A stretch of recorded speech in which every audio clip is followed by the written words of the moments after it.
Hola, hola y bienvenidos a todos. Hoy día sábado 3 de abril del 2021. Mi nombre es Andrea y nuevamente estamos juntos para este espacio 30 minutos que dedicamos a la lectura de la palabra de Dios. Es un privilegio para mí compartir con todos ustedes lo que este momento que dedicamos cada día y nuestro objetivo final, pasar los 365 días del año junto a la palabra de Dios. Pero te invito a que iniciemos, como lo hacemos siempre, con nuestro devocional que tiene un título muy especial en el día de hoy. Nuestro devocional se titula ¿Cómo amar? Fueron 4 balas las que alcanzaron al Papa Juan Pablo II, 2 de las cuales se alojaron en su intestino delgado, mientras que las otras 2 impactaron en su mano izquierda y en su brazo derecho. Aquel intento de asesinato del Papa en mayo de 1981 le provocó severas heridas con gran pérdida de sangre y su salud nunca fue la misma desde entonces. En julio de 1981, el autor del atentado, Ali Agca, fue condenado a cadena perpetua.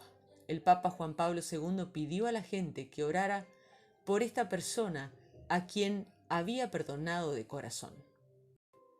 2 años después, tomaría de la mano de Ali Agca en su celda de la prisión para decirle en voz baja que le había perdonado por lo que le hizo. Aunque su asesino frustrado no le había pedido perdón, con los años desarrolló una amistad con él, llegando a encontrarse con la madre de esta persona en 1987 y una década más tarde con su hermano. En junio del año 2000, Agca fue indultado por el presidente italiano a petición del Papa. En febrero del 2005 fue enviado una carta de parte de Agca al Papa deseándole que se pusiera bien. Cuando el Papa murió en el 2 de abril del 2005, Adrián, hermano de Agca, concedió una entrevista la que expresó el pésame de Agca y toda su familia ante la muerte del Papa, quien había sido un gran amigo para ellos.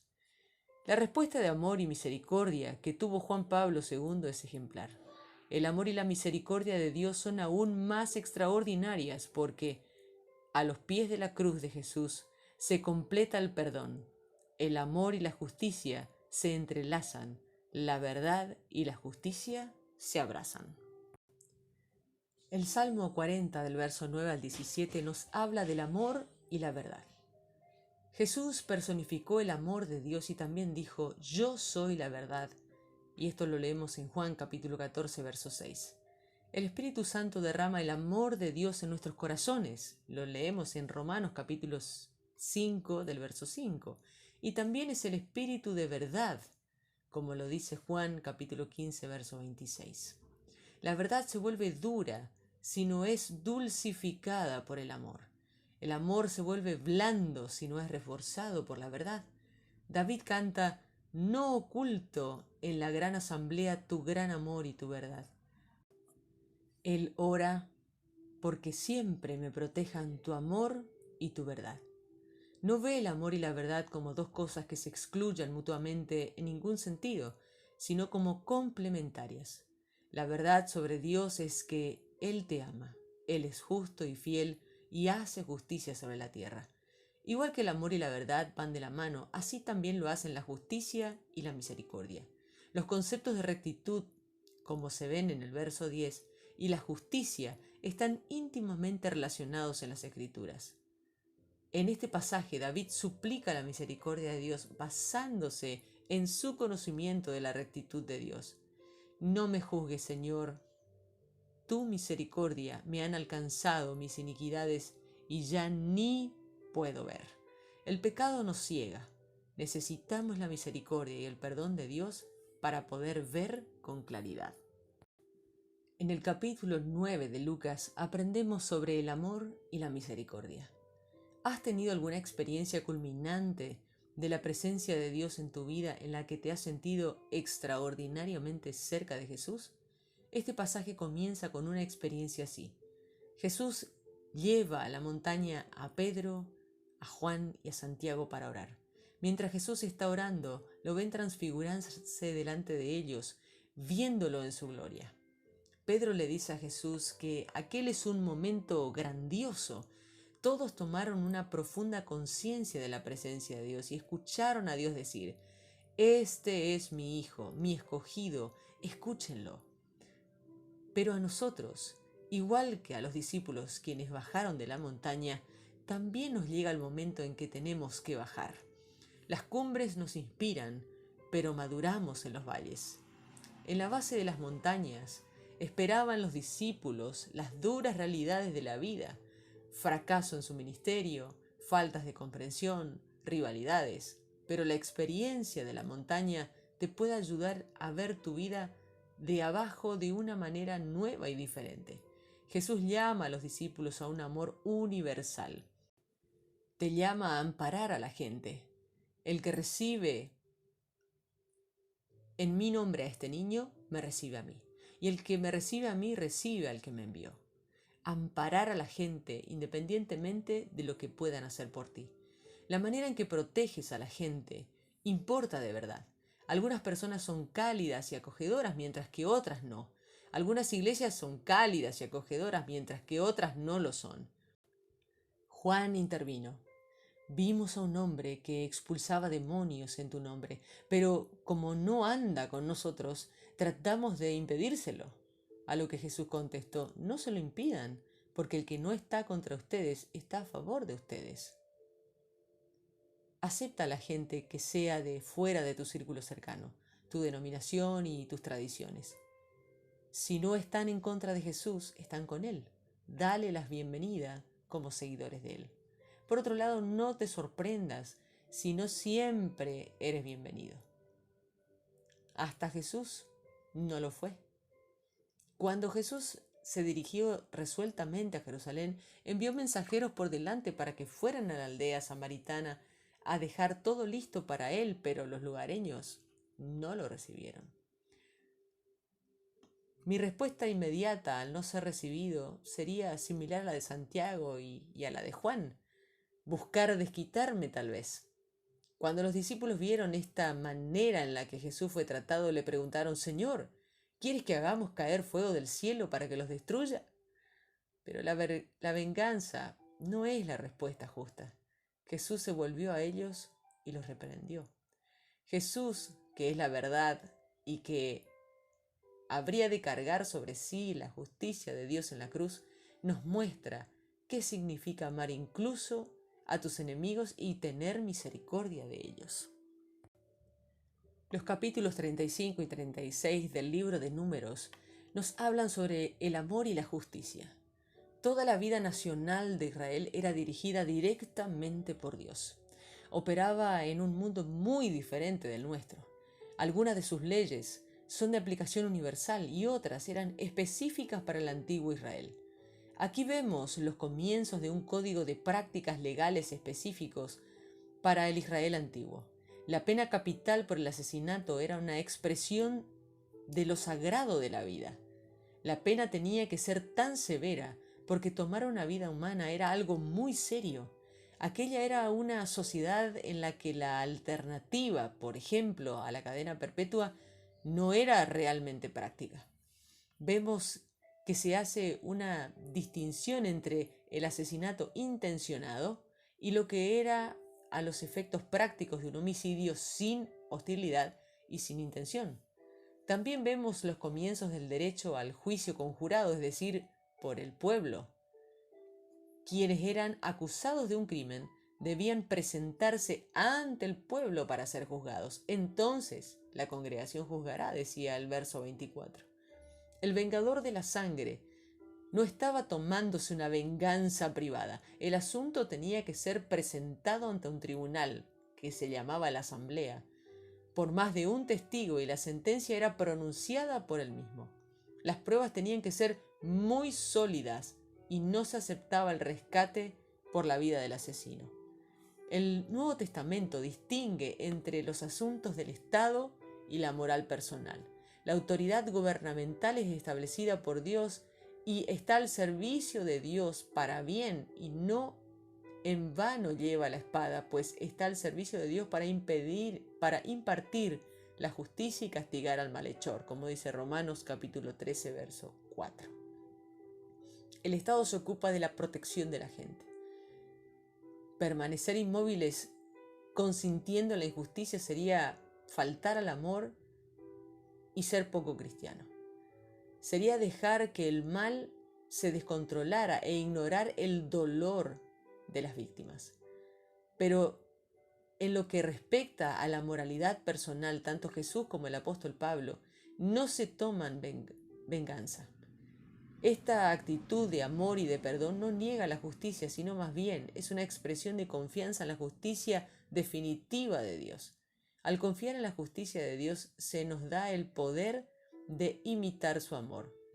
Como escribe Miroslav Volf, la práctica de la no violencia requiere de la creencia en la venganza divina.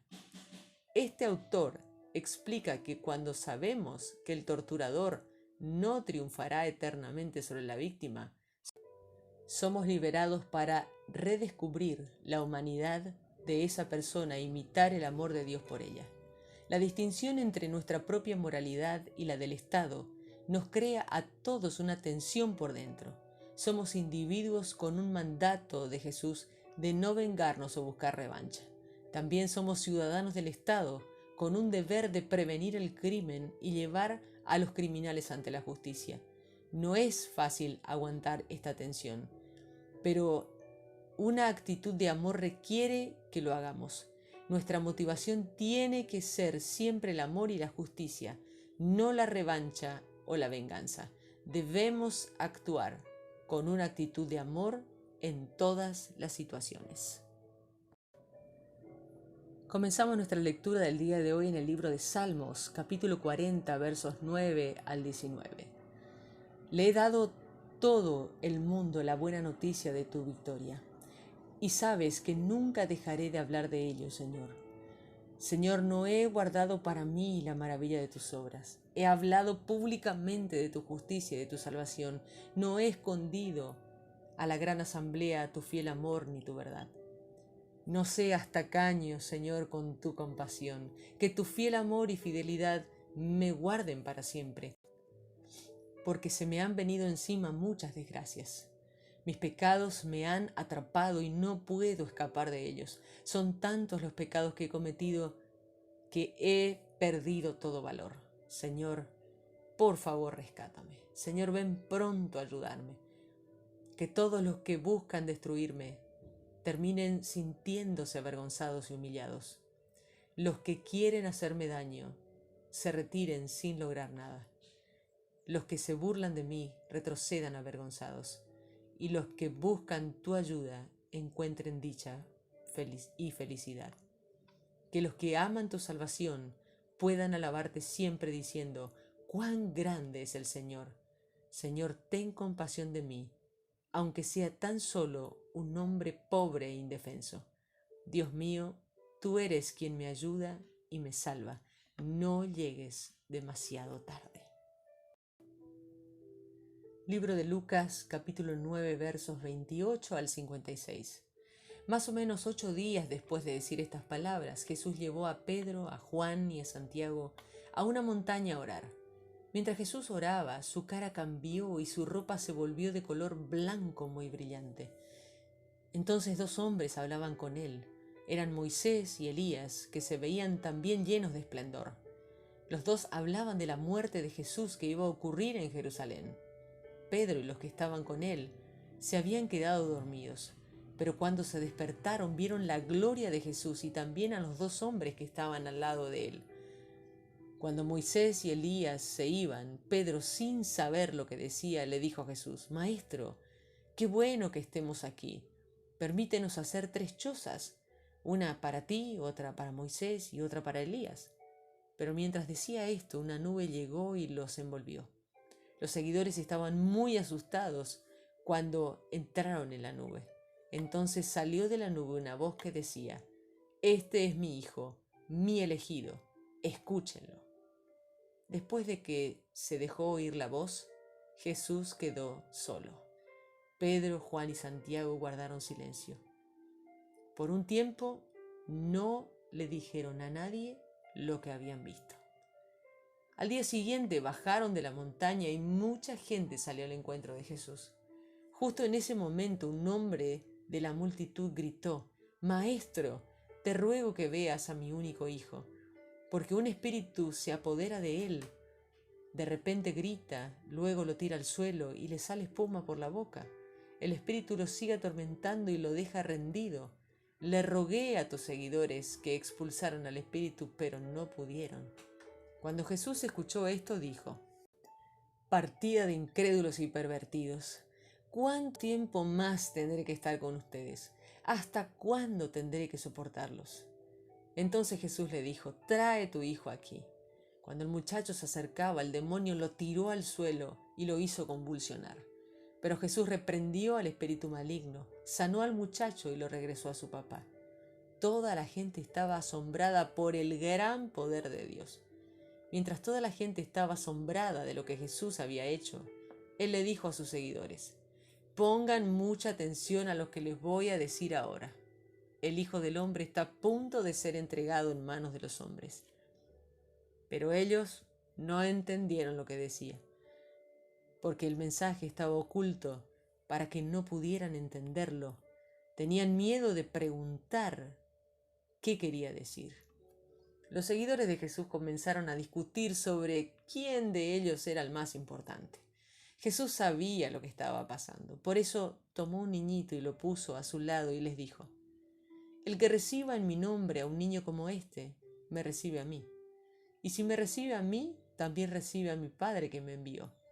El más insignificante entre ustedes es el más importante».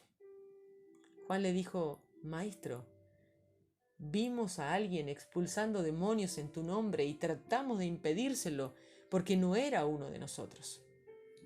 Pero Jesús le dijo: «No se lo impidan, porque el que no está contra ustedes, está con ustedes». Cuando se acercaban el momento de que Jesús fuera llevado al cielo, se dirigió resueltamente a Jerusalén. Envió unos mensajeros antes de él a un pueblo samaritano para que prepararan todo para su llegada. Pero los samaritanos no lo recibieron porque iban hacia Jerusalén. Cuando sus seguidores Santiago y Juan vieron esto, dijeron: «Señor, ¿quiere que ordenemos que baje fuego del cielo para destruirlos?». Pero Jesús se dio vuelta y los regañó. Luego se fueron a otro pueblo. Números capítulo 35. El Señor habló a Moisés en las llanuras de Moab, junto al Jordán, frente a Jericó, y le dijo: «Ordénales a los israelitas que del territorio que reciban les den a los levitas ciudades donde vivir y también los campos de pastoreo alrededor de esas ciudades. En esas ciudades habitarán los levitas y los campos de pastoreo serán para su ganado y todos sus animales. Los campos de pastoreos de estas ciudades que deban darle a los levitas se extenderán alrededor de la ciudad, 450 metros hacia afuera de la muralla. Midan a partir de los límites de la ciudad 900 metros hacia el oriente, 900 metros hacia el sur, 900 metros hacia el occidente y 900 metros hacia el norte, con la ciudad en el centro. Esas serán las tierras de pastoreo para las ciudades. De las ciudades que ustedes les den a los levitas, habrá 6 ciudades de refugio, que servirán para que huyan allí el que por accidente haya matado a alguien. Además de esas, se les darán otras 42 ciudades, o sea que en total se les dará a los levitas 48 ciudades con sus campos de pastoreo.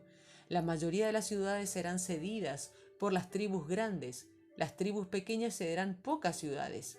Cada tribu les dará alguna de sus ciudades a los levitas de acuerdo a la cantidad de territorio que hayan recibido». El Señor le dijo a Moisés: «Dile a los israelitas que cuando crucen el río Jordán para llegar a Canaán, designen ciudades de refugio para ustedes a donde puedan huir el que mate a alguien por accidente. En esas ciudades se refugiarán para protegerse del pariente del muerto que tenga el deber de castigar al asesino. Así, no se le dará muerte al asesino sin que primero se haya hecho un juicio ante la comunidad. De las ciudades que se hayan entregado, 6 serán ciudades de refugio. 3 de esas ciudades estarán ubicadas al oriente del río Jordán y las otras 3 en la tierra de Canaán. Esas 6 ciudades serán para el refugio de los israelitas y de los inmigrantes que vivan entre ustedes. Todo el que por accidente mate a alguien deberá ir allá. Si alguien golpea a otro con un objeto de hierro y el que recibe el golpe muere, eso es un asesinato y el asesinato debe ser condenado a muerte. Si alguien golpea a otro con una piedra que pueda causar la muerte y el que recibe el golpe muere, se trata de un asesinato y el asesino debe ser condenado a muerte. Si alguien golpea a otro con un objeto de madera que pueda causar la muerte y el que recibe el golpe muere, se trata de un asesinato y el asesino debe ser condenado a muerte. Un pariente del muerto debe matar al asesino cuando lo encuentre. Puede darse el caso que alguien que empuja a otro en un acto de odio o le lanza algo a propósito para que muera, o lo golpea con sus manos en un acto de odio con intención de matarlo. Pero si la persona muere, el responsable debe morir porque es un asesino. Un pariente del muerto debe matar al asesino cuando lo encuentre. Pero puede darse el caso de que el responsable lo hizo sin saberlo y sin odio, o lo empujó o le lanzó el objeto sin mala intención, o sin fijarse dejó caer una piedra que podía causar la muerte. Si la persona muere y el responsable no era su enemigo, ni tenía intención de hacerle daño, entonces el que ocasionó la muerte, la comunidad lo protegerá de la venganza del pariente del muerto. Será enviado de regreso a la ciudad de refugio, a donde él escapó, y vivirá allí hasta que muera el sumo sacerdote que fue ungido con aceite de consagrar. Si el asesino deja los límites de la ciudad de refugio y el pariente del muerto lo encuentra fuera de esos límites, entonces podrá matar al asesino y no será culpable de asesinato. El asesino tendrá que permanecer en la ciudad de refugio hasta la muerte del sumo sacerdote, después de lo cual podrá regresar a su tierra. Ese será el procedimiento legal que ustedes seguirán de ahora en adelante, de generación en generación, donde quiera que vivan. Un asesino solo podrá ser condenado a muerte con la base en el testimonio de varios testigos. Nadie podrá ser ejecutado por el testimonio de un solo testigo. Ustedes no deben aceptar ningún pago a cambio de la vida de un asesino que sea condenado a muerte. Debe ser ejecutado. Cuando alguien huya a una ciudad de refugio, tendrá que vivir allí hasta que la muerte del sumo sacerdote ocurra. No se aceptará ningún pago para que pueda volver a su tierra antes de la muerte del sumo sacerdote. No corrompan con asesinatos la tierra donde viven, porque el asesinato contamina el territorio que habitan. La única forma de purificar la tierra de un asesinato es la muerte del asesino. No contaminarán el territorio que habitan, porque es una tierra donde vivo, porque yo, el Señor, habito entre los israelitas. Libro de Números, capítulo 36. Los jefes de familias del grupo familiar de los hijos de Galaad, hijo de Maquir, hijo de Manasés, uno de los grupos familiares de los hijos de José, se presentaron delante de Moisés y de los jefes cabeza de familia de los israelitas y dijeron: Cuando el Señor te mandó a ti a repartir por sorteo la tierra de los israelitas como herencia, el Señor también te ordenó darle la parte de tierra que le correspondía a nuestro hermano Zelofajad a sus hijas. Pero cuando ellas se casen con gente de otras tribus israelitas, su herencia será separada de la herencia de nuestros antepasados y pasará a ser posesión de la tribu en la que se casen. Así iremos perdiendo la tierra que recibimos por sorteo. Cuando el año de jubileo llegue para los israelitas, su herencia será añadida a la herencia de la tribu en la que se casen, y esa herencia será separada de la herencia de la tribu de nuestros antepasados. Entonces Moisés le dio esta orden a los israelitas de acuerdo al mandato del Señor.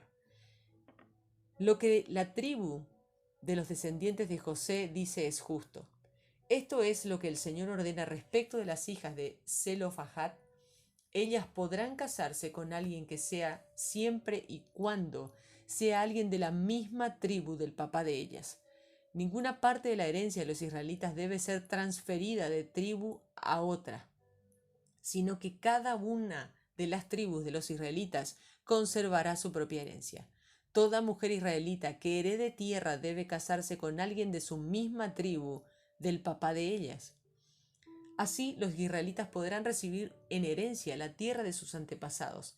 Ninguna parte de la herencia de los israelitas debe ser transferida de una tribu a otra, sino que cada una de las tribus de los israelitas conservará su propia herencia. Las hijas de Zelofajat hicieron lo que el Señor le había mandado a Moisés. Tigla, Tirsá, Jogla, Milca y Noa, las hijas de Zelofejat, se casaron con los hijos de sus tíos. Ellas se casaron dentro de los grupos familiares de los descendientes de Manasés, hijos de José. De esa forma su herencia permaneció en la tribu del papá de ellas. Esas fueron las órdenes y normas que el Señor les dio a los israelitas por medio de Moisés en las llanuras de Moab, cerca del río Jordán, frente a Jericó. Y así hemos llegado al final de nuestra lectura del día de hoy. Queremos compartir esta palabra de oración junto a todos ustedes. Señor, que tu amor y tu verdad me protejan siempre. Señor, ayúdame a amar como Jesús, aceptando a todos. Ayúdame a no buscar venganza, sino a ser misericordioso incluso con mis enemigos. Señor, ayúdame a combinar la pasión por la verdad y la justicia con una actitud de amor y misericordia. Amén.